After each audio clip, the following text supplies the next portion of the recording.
नमस्कार साथियों, बहुत बहुत स्वागत है। आज हम बात करने जा रहे हैं लव जिहाद की घटना को लेकर के, जो हमारे समाज को बहुत ही चिंतित कर रहा है और उसमें कहीं ना कहीं हमारी बच्चियां, हमारी बहनें जो है सो उस ट्रैप में फंस रही है।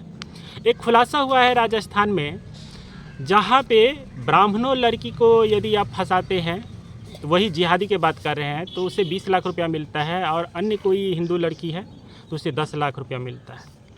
और वो भोली भाली लड़की को फंसाता है 15-16 साल, जो अभी कॉलेज जाना स्टार्ट होता है, और नए नए छपड़ी टाइप के स्टाइल के लड़का सब, जो 4 गो लड़का पकड़ाया है, जिसके पास उससे बाइक मिलता है, थोड़ा मुंह कान बाल उले थोड़ा टेढ़ा मेढ़ा कटा हुआ, थोड़ा ठीक ठाक देखने में, इस लड़के को इस तरीके से यूज किया जाता है। विदेशों से फंडिंग मिलता है इसको कि ब्राह्मण लड़की को फंसाओगे तो 20 लाख रुपया, अन्य लड़कियों को तो 10 लाख रुपया। उसके बाद चलता है लव जिहाद का खेल।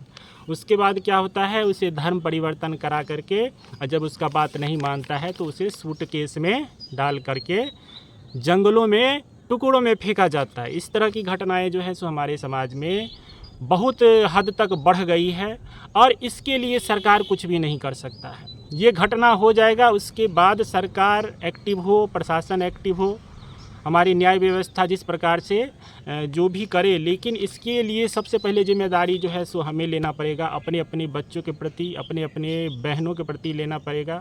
उससे ज़बरदस्ती पूछना पड़ेगा कि किसी भी प्रकार का इस तरह का लोग आपका पीछा तो नहीं कर सकता, आपके पढ़ाई में कोई विघ्न तो नहीं डाल रहा है, उसका आप फ़ोन चेक करिए, कम से कम इन जिहादियों से बचाइए। ये बहुत ही प्राथमिकता हो गई है, नहीं तो ये समय धीरे धीरे बढ़ता जा रहा है और हमारे लोग, हमारे बहन बेटी हाथ से जाते जा रहे हैं। इसका कोई उपाय नहीं है कि जब तक हम लोग नहीं चाहेंगे तब तक ये चीज़ नहीं रुक सकता है। लव जिहाद में हमने देखा है कि कम उम्र की लड़कियां फंसती है, लेकिन एक वरिष्ठ अधिकारी जो इस लव जिहाद के ट्रैक में फंसी थी, उनकी घटना हम बताते हैं। माधुरी गुप्ता उनका नाम था, उम्र 52 वर्ष और अविवाहित थी। 52 वर्ष के बाद भी उन्होंने शादी नहीं किया था, ठीक। और वो भारत के तरफ से विदेशों में अधिकारी के रूप में जो नियुक्त की जाती है, तो उन्होंने बहुत सारे देश में गई हुई थी। इजिप्ट गई थी, मलेशिया गई थी, जिम्बाब्वे, इराक, लीबिया और भी देश गई थी, जहाँ पे वो वरिष्ठ अधिकारी के रूप में और वरिष्ठ पदों पर जो थी कार्यरत थी। उनका उर्दू बहुत बढ़िया था, तो उन्हें जो है सो बाद में पाकिस्तान भेजा गया। वो उर्दू का लफ्ज़ बढ़िया जानती थी, तो जब उन्हें पाकिस्तान भेजा गया तो वहाँ पाकिस्तान में उसे मीडिया प्रभार मिला। उसके बाद खेल चालू होता है, वहाँ के ISI एजेंसियों का खेल चालू होता है। वो उसे पता चलता है कि ये महिला जो है सो अविवाहित है, तो किस प्रकार से इसे लव जिहाद के ट्रैक में फंसाया जाए। उसे एक पार्टी में जो है सो 30 वर्ष का लड़का जमशेद उर्फ जिमी करके उससे वो मिलता है और उसके बाद वो उसके प्यार में पड़ जाती है।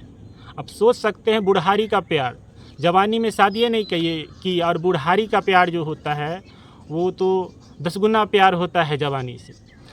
उसके बाद क्या होता है, उस लड़के के प्यार में फंस के वो देशद्रोही बन जाती है और अपना सारा जो सूचना भारत का रहता है वो उस लड़के को बताने लगती है। तो भारत की जो एजेंसी है वो सख्त हो जाती है, उनका ईमेल, फ़ोन सर्विलांस पर लगा देती है।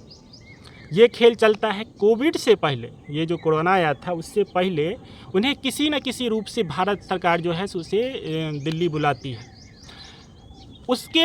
उस खेल में उसे लगता है कि हमें भारत को नहीं पता चल रहा है, लेकिन वो बहुत हद तक जो है सो देशद्रोही का काम करके पूरी जानकारी जो है सो पाकिस्तान के ISI के उस लड़के को उसके द्वारा जो है सो दे देती है। लेकिन जब उसे दिल्ली बुलाया जाता है तो एयरपोर्ट पर उतरते ही उन्हें अरेस्ट कर लिया जाता है और उन्हें 30 साल का जो है सो सज़ा सुनाया जाता है।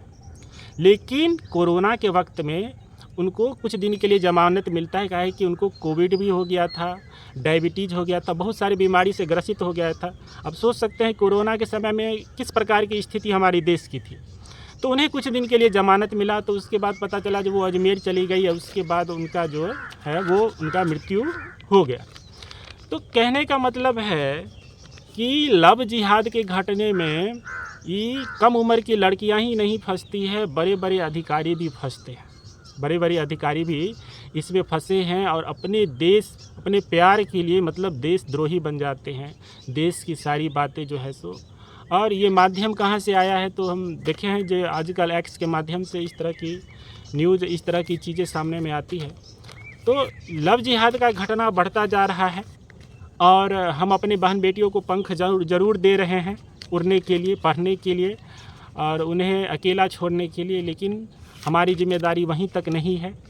और बहुत सारे ऐसे लोग जिहादी हैं जो नज़र टिकाए हुए हैं हम पे, जो लाखों में जो है सो डील करते हैं। तो हमें अपने भले ही पूर्ण विश्वास है कि हमारी बच्चियां एकदम ठीक है, लेकिन फिर भी हमें सतर्क रहने की आवश्यकता है। बाकी आप लोग क्या सोचते हैं इस पर ज़रूर अपना राय विचार रखिएगा। बहुत बहुत धन्यवाद।